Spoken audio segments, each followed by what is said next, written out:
knew the world would not be the same. Few people laughed. Few people cried. Most people were silent. I remembered the line from the Hindu scripture, the Bhagavad Gita. Vishnu is trying to persuade the prince that he should do his duty, and to impress him takes on his multi-armed form and says, "Now I am become death, the destroyer of worlds." I suppose we all thought that one way or another.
Hey.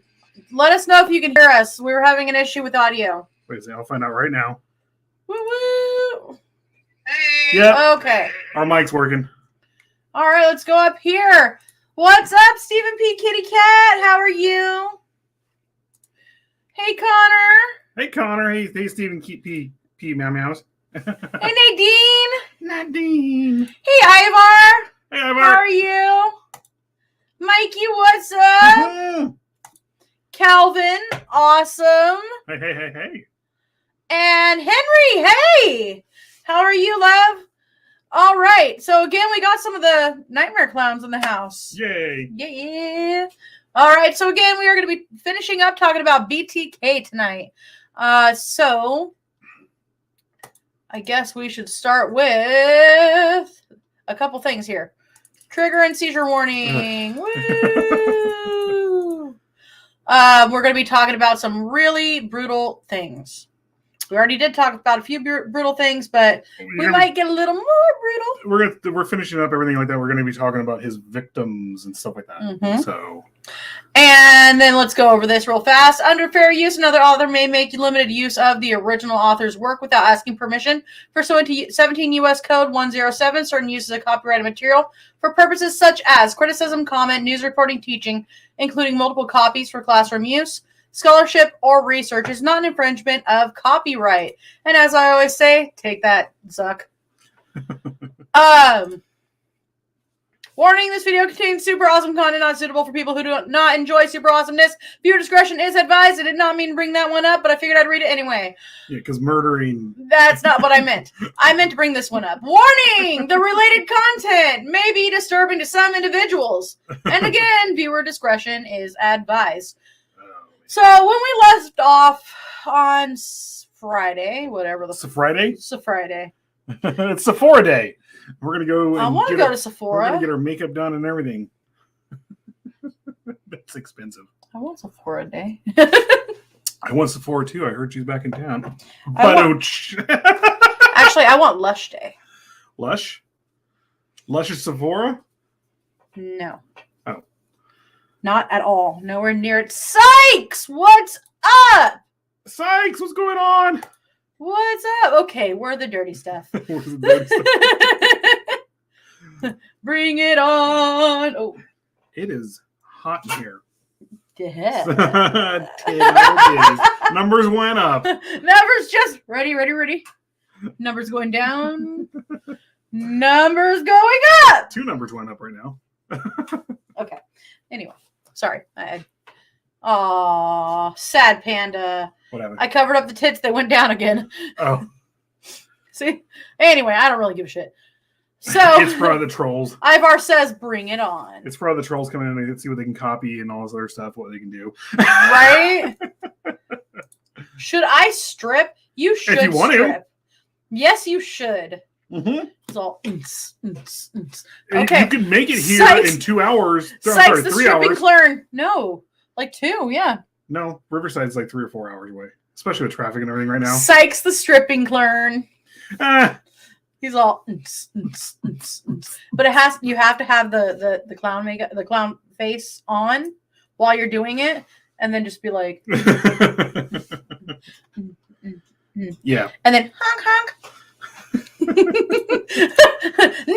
I don't know how to put them away. Really. How dare you, sir? They're pretty attached. A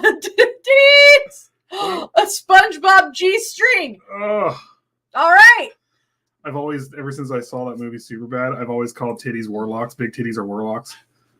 Seriously. I said being in SoCal, I would too. Yeah. Yes, exactly. Hey, Chihuahua!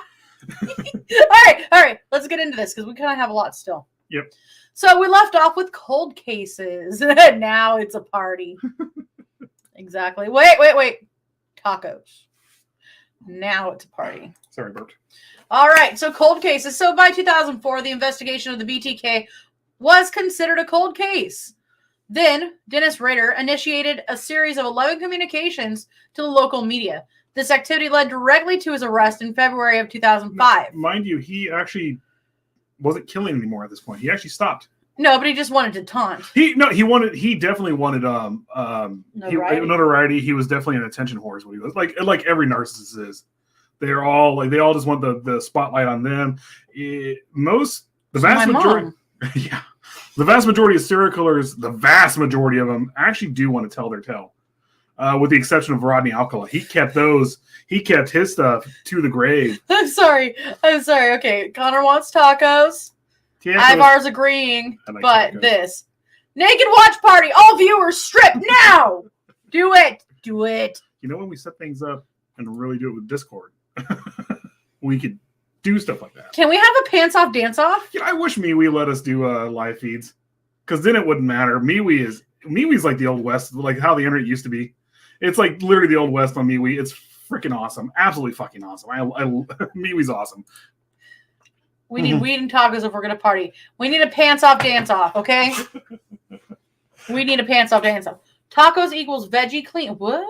Veggie clean? Oh! Did he say...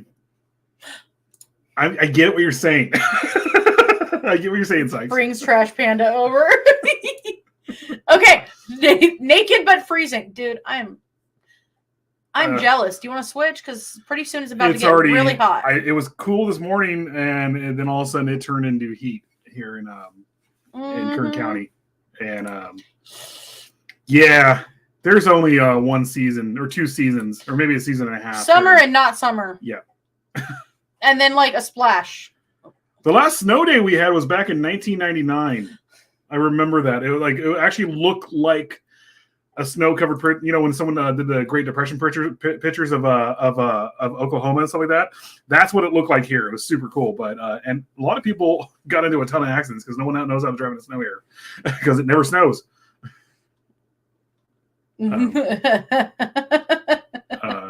What? Stop. Sorry. Ivar says, I got the weed, but not as good as a Ka. And a Ka says, damn right, I got the kind. Hey, a Ka showed up. All right, we got to get on with this. All right, let's do this. So, in March of 2004, the Wichita Eagle received a letter from someone using the name Bill Thomas Kilman, BTK. This guy is full of puns, too, man. Like, he is like the most, I think he's probably the most punny serial killers. Yep. The author of the letter claimed that he had murdered Vicky Wedgery, or Wedgerl. No, it's Wedgerly. That is actually how it's pronounced. Wedgerly? Okay, I was right the first time. Wedgerly on September 16th, 1986. The enclosed photographs of the crime scene and a photocopy of her driver's license, which had been stolen at the time of the crime. Before this, it had not been definitively established that Wedgerly was killed by BTK. DNA collected from under Wedgerly's fingernails. Excuse me. We said fingernails when we typed. Fingernails provided police. You gotta watch out for them fingernails. Provided police with previously unknown evidence. They then began DNA testing hundreds of men in an effort to find the serial killer. Altogether, more than 1,300 DNA samples were taken and later destroyed by court order. Oh, wow. So they did they committed a major act or a major violation of constitutional rights right there is what they're saying to try to find him. Yep. Sykes says it's going to be 100 over there. Yeah, oh, you're down. Where are you at, Sykes and Riverside? Are you closer to... No, I don't think you're closer to Lake Elsinore. I was about to say that. Lake Elsinore, no. And then Stephen P. Kitty Cat said it was 50 today. Lucky Stephen P. Kitty Cat. Ivar says seeing snow on the beach is wicked. I would love to be... I'm jealous of him right now. In the Pacific Northwest right now. I absolutely love the Pacific Northwest. Apparently nobody knows how to drive in snow in Ohio. That's crazy. Doesn't it snow? How many... Don't you guys have like major like snowstorms and everything that come through Ohio like yearly or every year or every season? It's definitely a margarita. Okay, try edibles and drink absinthe. No. Yes. No. Oh yeah. Absinthe is the devil. I will never tangle with the green fairy ever again. Fuck that shit. That's because you literally treated it like you treated it like a shot. It was a whole glass. A whole glass. We did the proper way of making absinthe. We didn't do the proper way. We didn't have ice cube, or we didn't have this. No. We didn't set it on fire, and we didn't have. When I made it for you, I set it on fire. That's the only way to really enjoy it. You set the cube of sugar on fire, let it burn for a second, take the water. We had regular sugar. Whatever, it worked. Actually, we did it in a spoon, so it looked like it was... It was so gross. I should have bit the handle back. It was so gross. Just lit it on fire. Connor says it's definitely a margarita type night. Ivar says nobody knows how to drive in the rain in Texas either. Yeah, there's a lot of assholes. Sorry, we do every winter, but we have a big couple big blasts. Okay, so let's get back into this squirrel moments. Woo! So in May of 2004, television station CAC Where does it say that? Kake. What Kake. Boo. Wouldn't that be more like Coke? It'd be more like the end? It'd be more like cocky. Boo. Cocky. Boo. In Wichita, received a letter with chapter headings for the BTK story, in quotations, by the way, fake IDs, and a word puzzle. So on June 9th, a package was found taped to a stop sign at the corner of 1st and Kansas roads in Wichita. And had graphic descriptions of the Otero murders. And a sketch labeled... He gave him details that only the police would know about. Well, and a sketch that was labeled the sexual thrill is my bill. Yep. Pun E right there. He is the stand-up comedian of serial killers. And then when you actually hear him talk, he's the most boring fucker out there. No joke.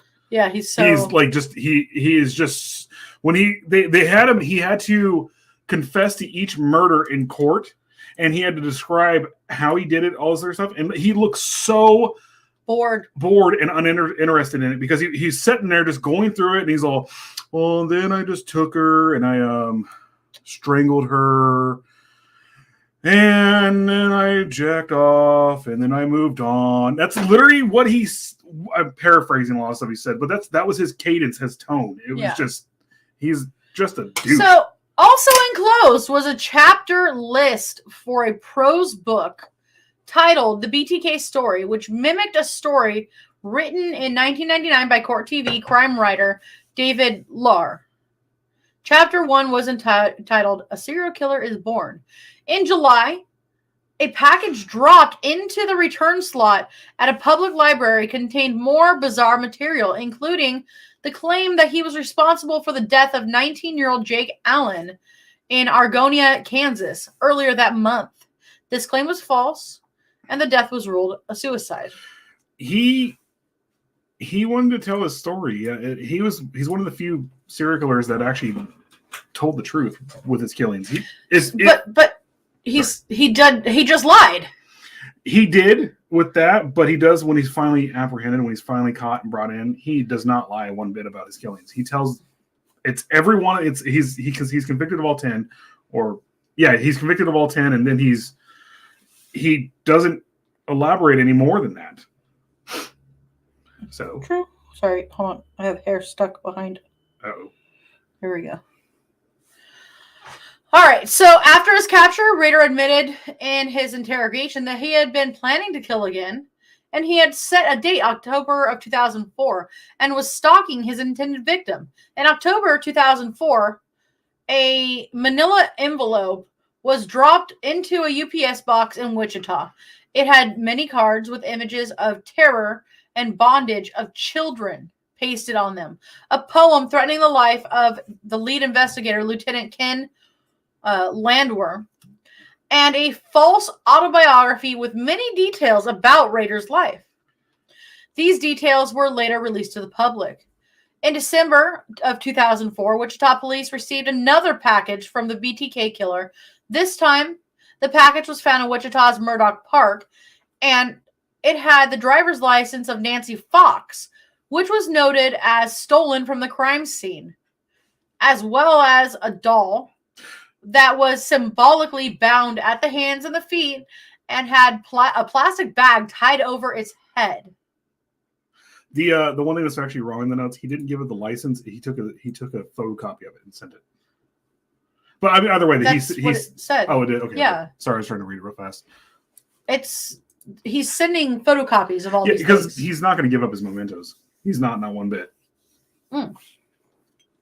Sorry, my eyes are burning. All right. So in January 2005, Rader attempted to leave a cereal box in the bed of a pickup truck at a Home Depot in Wichita. This one's funny to me, but the box was discarded by the truck owner. It was later retrieved from the trash after Rader asked what had become of it in a later message. Surveillance tape of the parking lot from that date revealed a distant figure driving a black Jeep Cherokee, leaving the box on the pickup. This is funny to me because he got really cocky. He would own a Jeep Cherokee. Hey, nothing wrong with Jeeps. There's nothing wrong with Jeeps, but that is something he would own. Paper or plastic? Actually, we need to get some comments here. Sorry. Connor says, hey, Frank is drinking with me. Yeah. I'm only having one beer right now. Wait. Oh, there we go. Because Hey! we got to go after this and go, what are we doing again? Dog walks or something? I have another check-in with another dog. Oh, yeah. Mikey says, you ain't lying about that. It's worse than South Texas. Okay, I'll say this. Mikey is the only cool person in Texas. That's my it. aunt lives there. Oh, your aunt. Yeah, your family's cool too, but the rest of them. My friend Polly lives those there. Those cunt rights can fuck right off. Oh, they just ruined Texas for me. Mikey says, oh my God, I forgot this was Facebook Live, and I started tapping the screen like it was TikTok.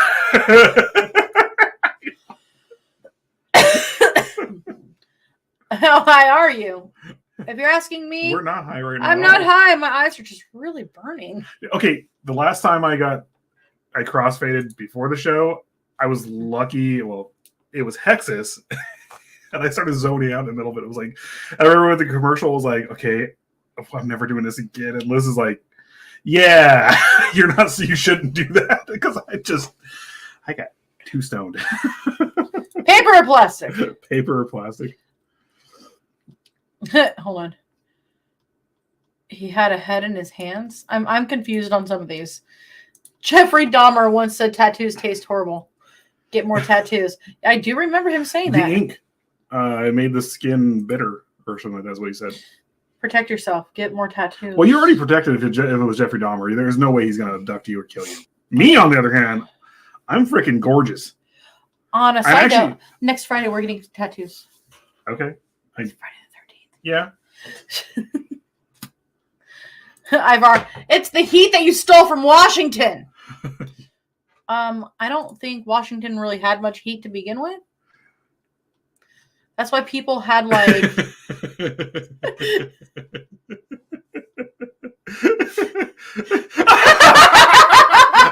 I'm laughing at you, Ivar. That's hilarious. And then I saw bitch. Bitch. All right, so let's get back into this. All right. I have a migraine, guys. I'm just pushing through this right now, but I'm doing good. So, they saw a black Jeep Cherokee leaving the box on the pickup, and in February of 2005, most postcards were sent to that news channel. And another cereal box left at a rural location was found to contain another bound doll. In his letters to the police, Rader asked if his writings are... this is great. He asked in his writings, this was just typed weird. This is what we're going to see. This is how he got caught right here. If floppy disks could be traced or not. You had the police. So the police actually answered, because they were doing this writing back and forth in the newspaper at the time. No, the police were like, no, you can't trace a floppy disk. So that's what I'm saying. He switched everything over. Instead of writing them letters, he put everything onto a floppy disk. Well, listen for a second, though, on here. Church too. They were actually talking back and forth in the newspaper, like you see on TV, like Criminal Minds, right? Yeah. And he asked if a floppy disk could get traced. And so apparently the police did think about it for a little bit, like, hey, do we tell the truth or do we entrap this guy? And they were like, let's just tell them that we can't trace him. We just don't have the technology to trace him. So they said, no, you cannot trace a floppy disk.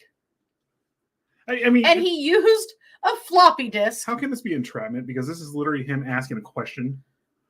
And what are they supposed to do? Like be like proper, like British. Oh, you know what I mean. Like how the British were, like how like basically they had to like explain to everybody that, hey, we're getting ready to attack you, in wars and stuff like that in the 1860s. Like, oh no, we have to be proper here and let them know. No, you can't trace it. No, but I'm saying and find him. It's not really entrapment, but you know what I mean. So, they posted in the Wichita Eagle saying that it would be safe to use a floppy disk. And on February 16th, 2005, Rader sent a purple 4.44 megabyte Memorex floppy disk. I remember these, and they're hilarious. Like, can you believe a megabyte was like, ooh. But to the Fox affiliate in Wichita, Kansas. And also enclosed was a letter and a gold-colored necklace with a large medallion, a photocopy of the cover of Rules of Prey, and a 1989 novel by John Sanford about a serial killer. The thing is, so what the police found with this, well, you can read it right here. Well, police found metadata embedded in a deleted Microsoft Word document that was unknown to Rader, still stored on the floppy disk. The metadata contained the words Christ Lutheran Church, and the document was marked as being modified by as the last person who modified it being named Dennis. So an internet search determined that Dennis Rader was president of the church council at Christ Lutheran Church in Kansas, in Wichita, I believe. When investigators drove by Rader's house, a black Jeep Cherokee was there, the type of vehicle that was seen in the Home Depot surveillance cameras.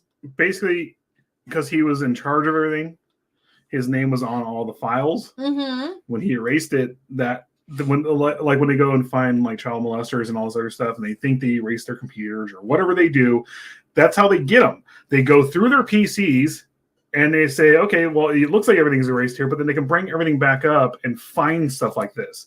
Hey, Raven! Hi, Raven! And this is exactly what they did here. They saw his name on there that was just hidden in there that he didn't even think about erasing and using it. All he had to do, this is the funny part about this. If he would have went out and bought a brand new, if he would have went out and got a new computer, named it something else. Oh, new computer, yeah. And then got a new floppy disk. And the crazy thing is, at the time, they already had burnable CDs. They had everything else. 2004, I had so many burned CDs. They did not.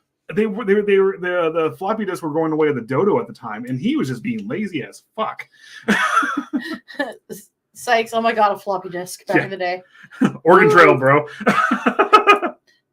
Was I the only one who would name them like fart and poop in Oregon Trail and like laugh my ass off because it was like fart died of dysentery? If the teacher wasn't watching, we would name them weird stuff. But our teachers were always watching. When we played Oregon Trail. Ours were never watching, and it would be stuff like I would just be sitting in the corner giggling because it was like fart died of dysentery. You know what? I wish they would release like Oregon Trail as a game for our phones. That'd be great. I think they do have it. Do they? I think they might. I would be playing it all the time. I loved Oregon Trail. I always died. I never once made it to Oregon. I've already, yep. I don't remember. All I remember was the one when I was naming them fart, but I did have a few that were pretty damn funny. Yes, they do. Uh-oh. All right. You want to hit commercial real fast? Yeah, let's go to commercial real fast. Let me make sure that let me get to the end of this so that we can start with the rest. Okay. Excuse me. So all of this was very strong circumstantial evidence against Rader, but they really needed more direct evidence to detain him. Police obtained a warrant to test a pap smear taken from Rader's daughter at the Kansas State University Medical Clinic.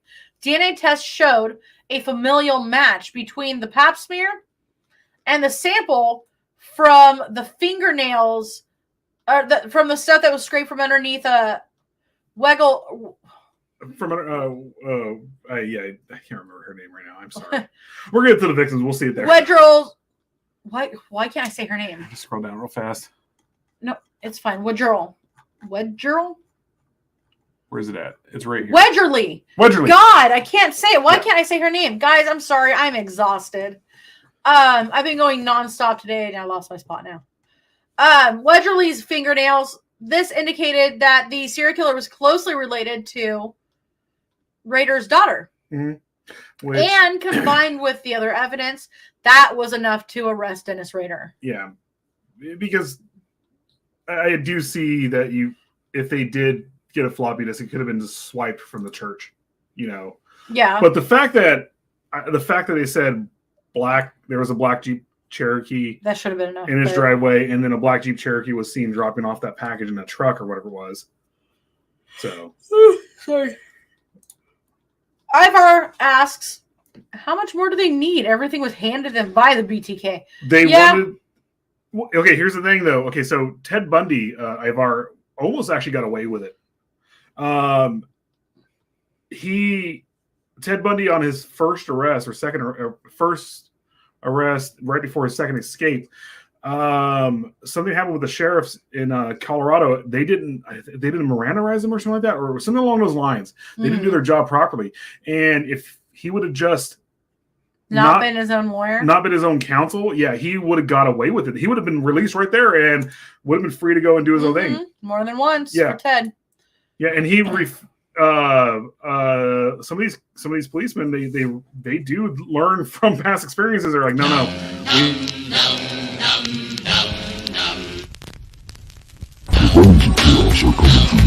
The bunnies of chaos are coming for you. The bunnies of chaos are coming for you. Good morning. Hey. All right, we're gonna go. I got him. I'm sorry. No, what were you saying? I don't remember. I lost my train of thought. Oh, they were talking about they just had to get enough evidence for him to make sure that he couldn't get released. Yeah, exactly. Hey, Susan. Hi, Susan. What's up? All right, so we're gonna go to a quick commercial, and we'll be right back.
I was saying Happy Mother's Day while we were on quick break. I usually say it to all my clients that I know are parents, are like mothers or fathers. I'll say whatever I need to, All right. Hey, what's up? It's okay to be late. You're here. Oh, Happy Mother's Day, Susan. Happy Mother's Day. And Happy Mother's Day to all the mothers out there, honestly. Except for mine. And my grandma. And God damn, I'm mean. But yeah, Happy Mother's Day. I hope you guys had a wonderful day, honestly. And Happy Mother's Day to the fur parents too. What, Furbies? Oh. Do you remember Furbies? Yes, I remember Furbies. They were really annoying. You can get them cussing at each other. It's great. You can also you can also get furries cussing at each other too. Google furries, guys. You'll have a good time. Woohoo! Happy Mother. You. Mother. Happy Mother Day. I love it. I love it. Du hast. Sorry. Okay, so let's get into the arrest. Rader was arrested while driving near his home in City Park shortly after noon on February 25th of 2005. An officer asked Mr. Rader, "Do you know why you're going downtown?" Rader replied, "Oh, I have suspicions. Why?" Wichita Police, the Kansas Bureau of Investigation, the FBI, and ATF agents searched Rader's home and vehicle, seizing evidence including computer equipment, a pair of black pantyhose received from a shed, and a cylindrical container. The church he attended, his office in the city hall and the main branch of the Park City Library were also searched. At a press conference the next morning, Wichita Police Chief Norman Williams announced the bottom line: BTK is arrested. And this was crazy too, because I can remember seeing news reports throughout the 90s when I was a kid.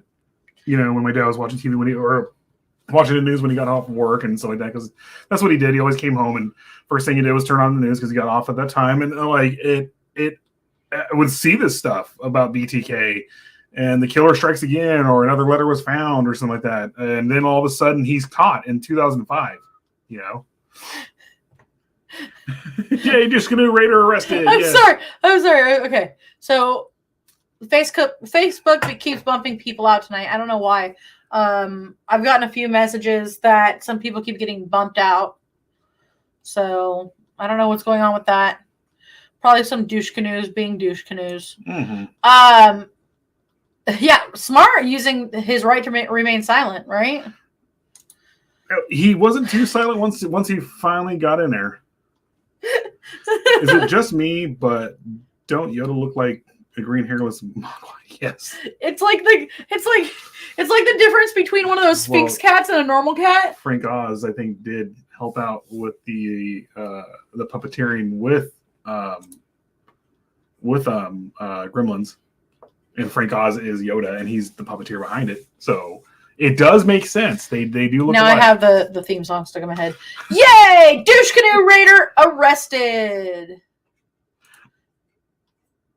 I emptied my Facebook cache too, so that seems to help a bit. I'm probably gonna have to do that myself soon. Yeah. All right, let's jump back into this.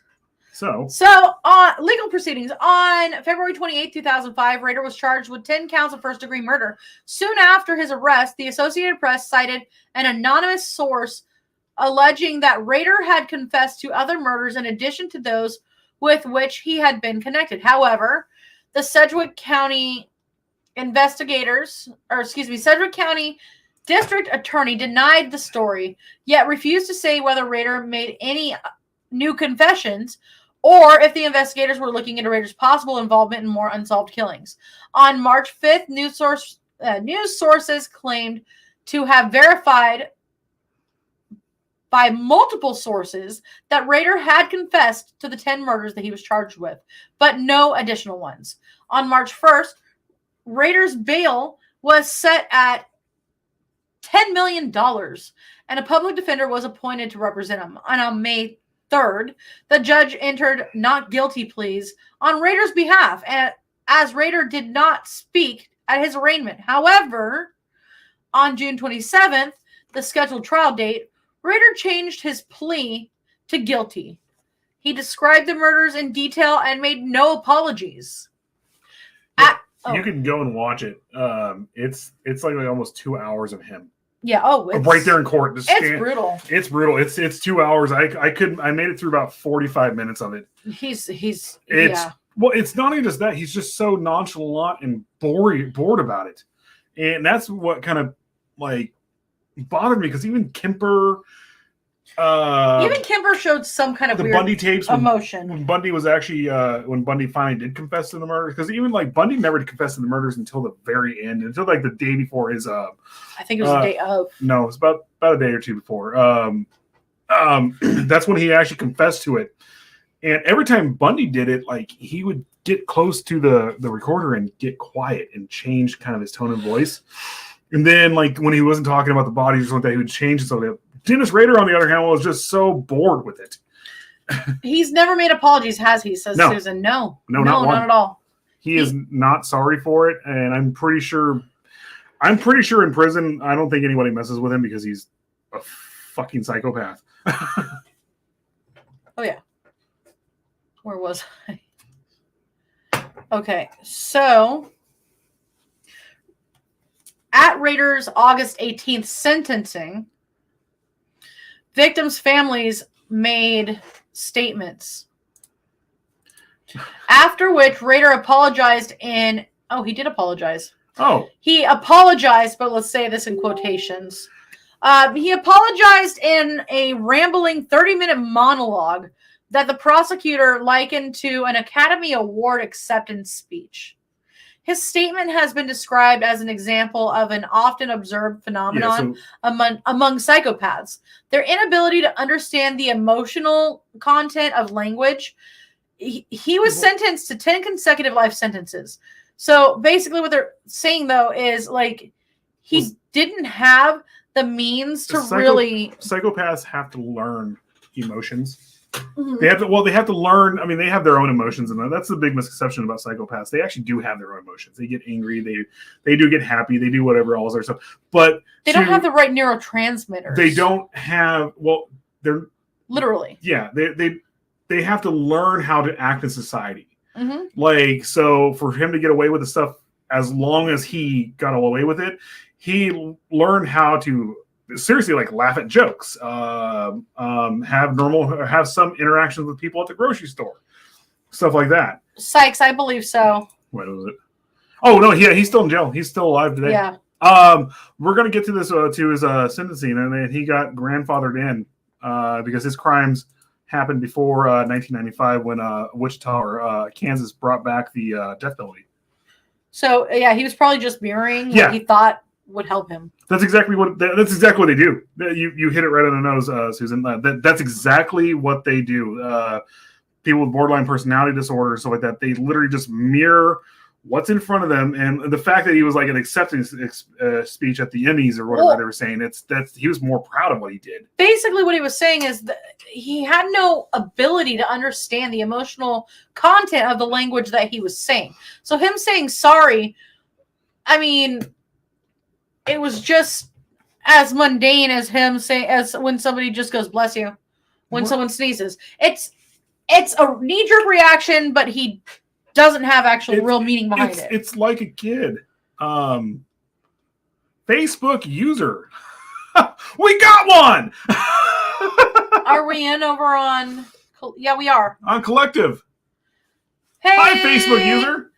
Sorry that we don't know who you are. See, PBC Collective, though, this is someone who actually named themselves Facebook user. Because... No, we're in Eaton. Prime. Oh, we are in Eaton. Sorry. They're over on Eaton Prime. I didn't send it. I did. Sorry.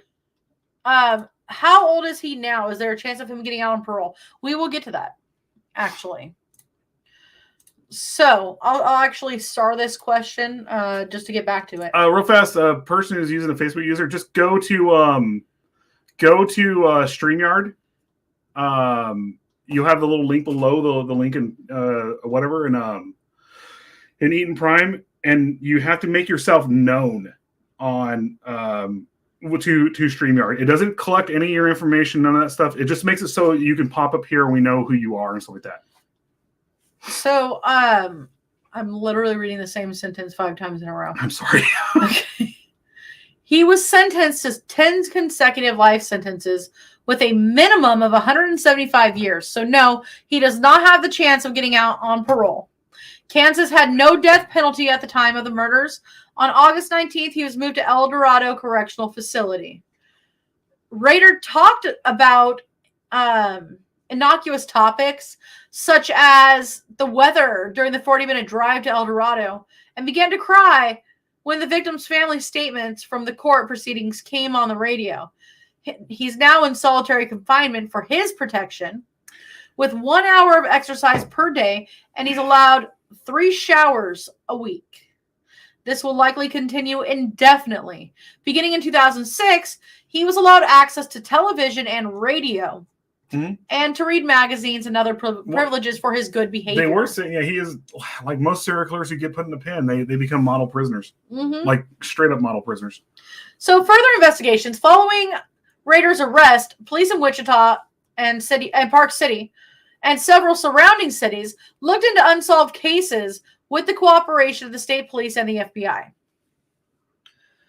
They particularly focused on cases after 1994, when the death penalty was reinstated in Kansas. Police in surrounding states such as Nebraska, Missouri, Colorado, Oklahoma, and Texas also investigated cold cases that seemed to fit the MO. And there were some that fit that fit, but they just weren't his.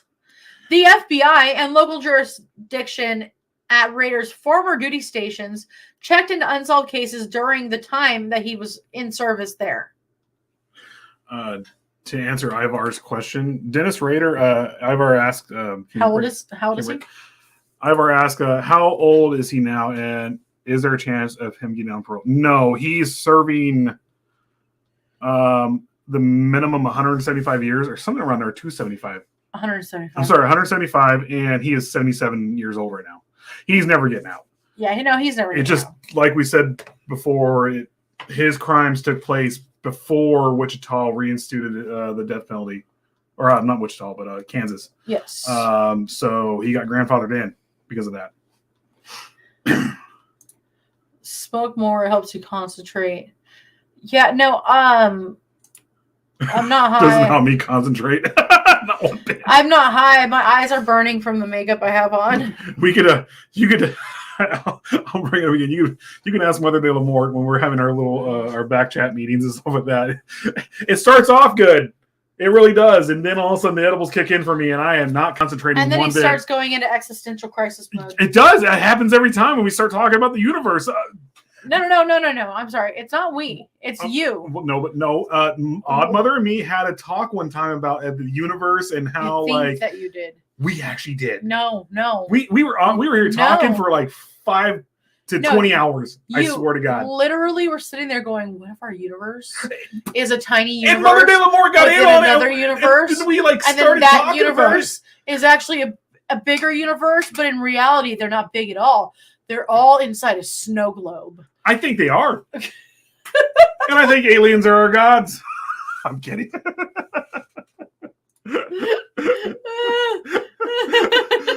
Ask her. Look, I have it on good authority that Mother de la Mort is doing the show next week.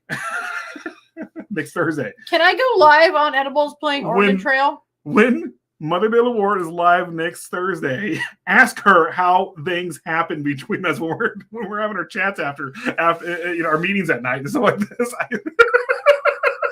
I want to do Edibles and play Oregon Trail now. I know, right? Can I go shoot buffalo? Ivar's all squirrel. I know. I've told him to tell me when I squirrel. I just squirrel a lot. You squirrel more than me. Because really, our universe is under the fingernail of an alien. Honestly, I think the reality of it is aliens are just like in Men in Black. They're playing marbles with our universe and other universes. I think that's what's really going on here. And in the grand scheme of things, none of it matters. We're all here.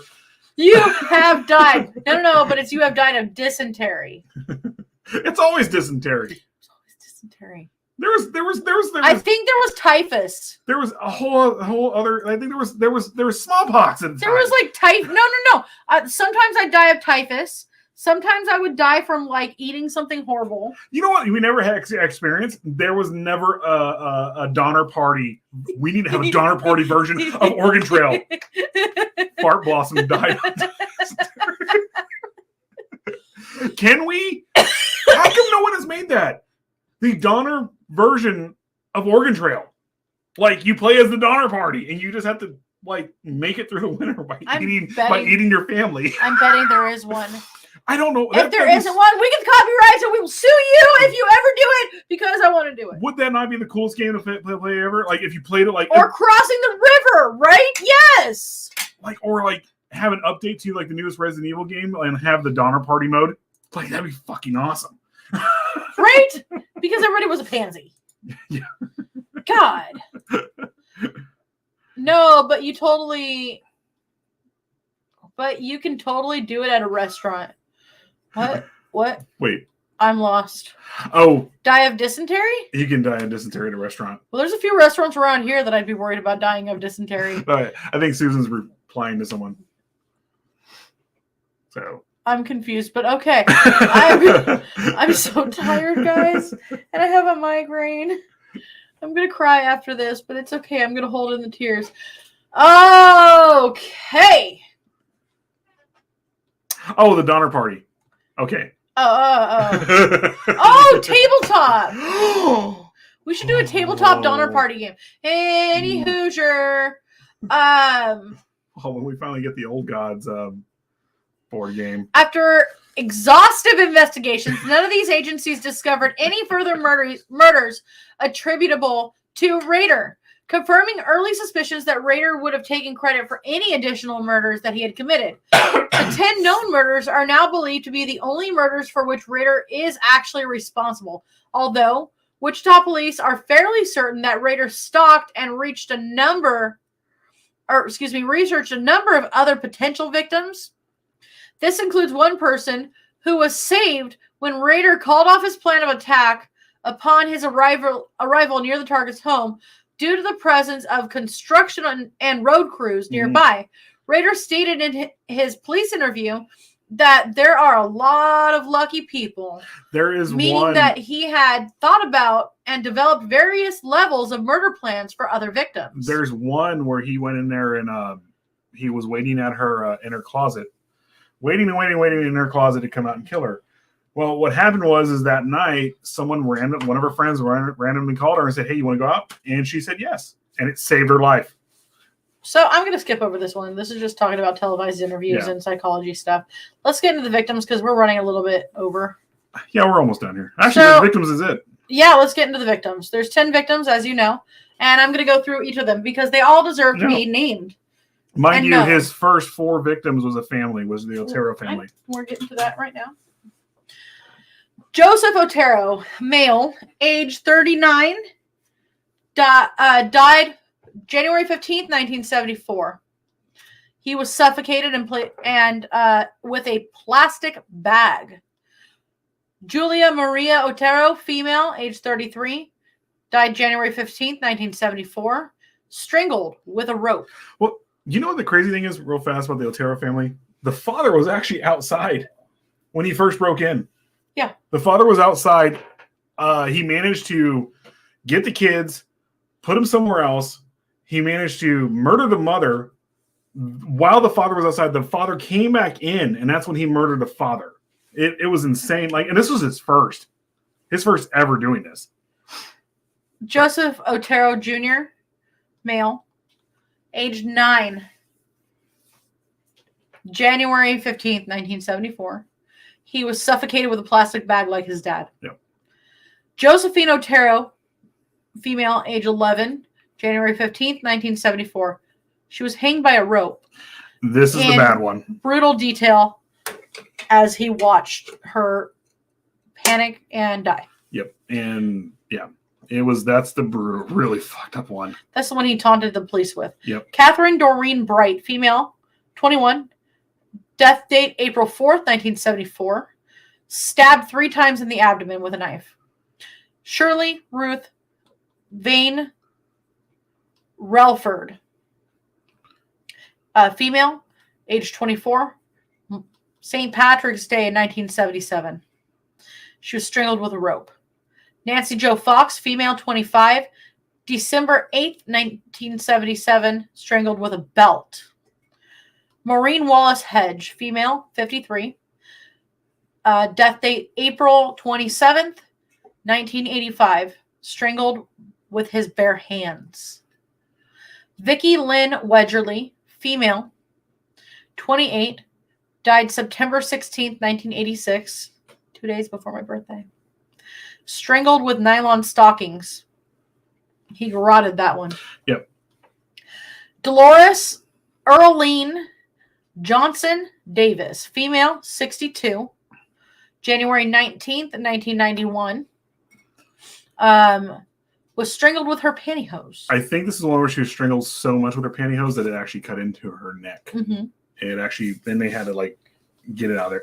The crazy thing here is, again, too, he actually didn't do any more stuff after this. Because in 91, when his cooldown period, he stopped.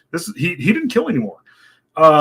His cooldown period, that's when he became a dog catcher and all this other stuff.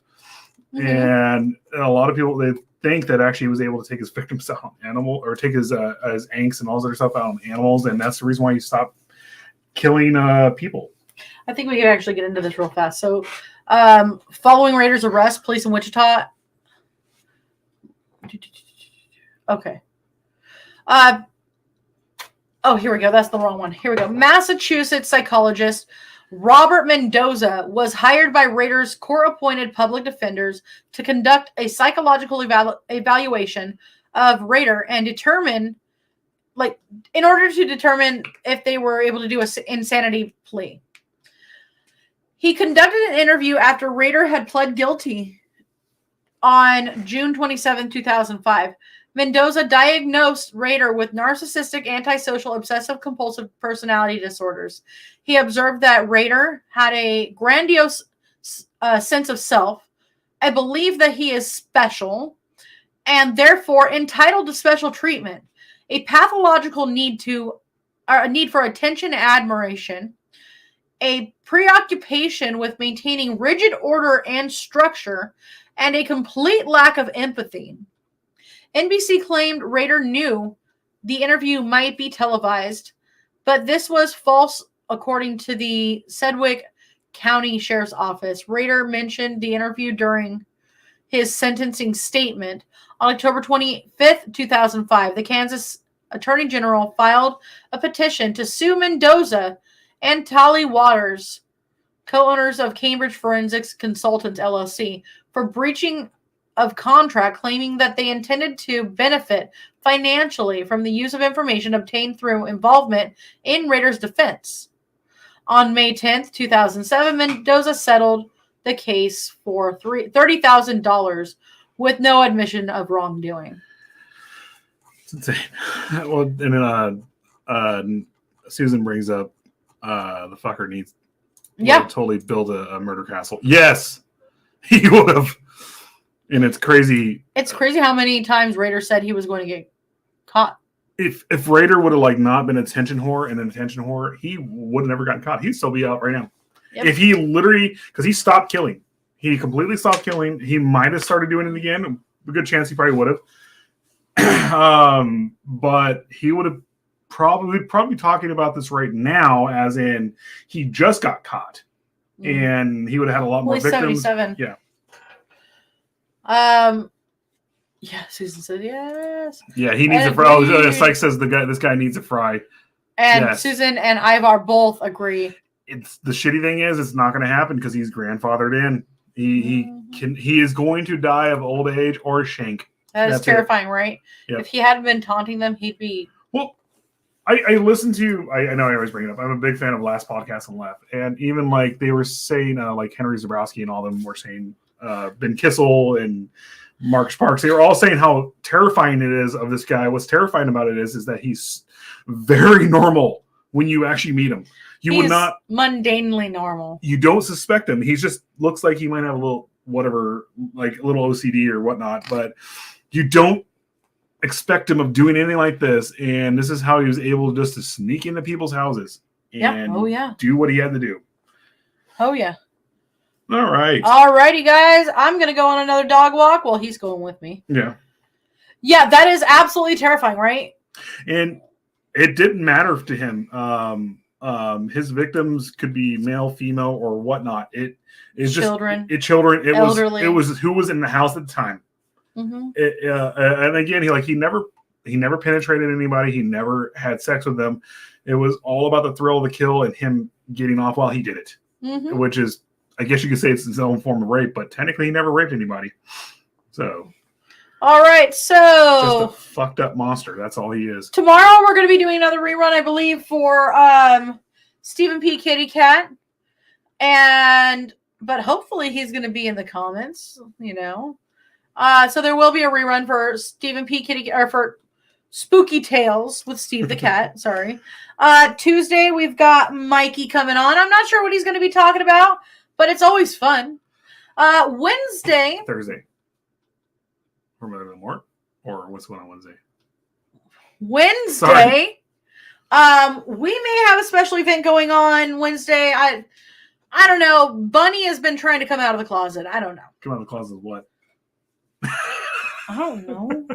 Bunny just keeps talking in there, and she apparently has some more funny obituaries that she's found. Okay. And then Thursday. Mother de la Mart. She is going to do a show Thursday. I'm so excited! And then I'm sorry, I'm making jokes right now. She is coming back Thursday. She is going to be doing a show Thursday. We're going to circle back around to it.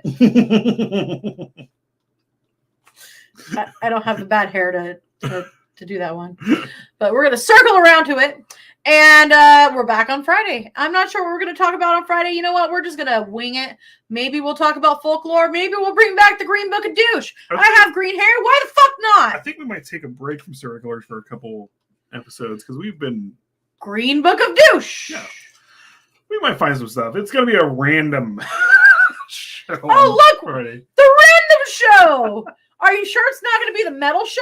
Do you think Jugs and Beast might come back? Jugs and Beast. Maybe. Who knows? Jugs and Beast might come back. Those black metal pandas, they, Yeah. I am the black metal panda. I love pandas. All right, guys. Now, always remember... Susan's Green Book of Douche! Maybe Jugs and Beast can read the Green Book of Douche. Or Vigo. Maybe we can get Delphine. Delphine hasn't been on in a while. Well, back in my Nadine, what's going on? I should go green with hair. Yes. Look, I did green and gray, and it's my new favorite color combo. Chicks with colored hair is awesome. The Green Book of Douche. All right. So she says, I'm doing the custom of the sea. Nice. Yay. Oh. Remember to ask her about my stoner trips. We're talking to her. I might need to bring Bonnie back. But... All right, guys. Thank you so much, guys. Thank you, Ivar. All right. We love you so much. Thank you for joining us. As always, you did the stay outro awesome. First. You might as well do the intro to Eden last. I switched it. All right, guys. We're out. Later.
Good morning, Mr. Gallagher. Good morning.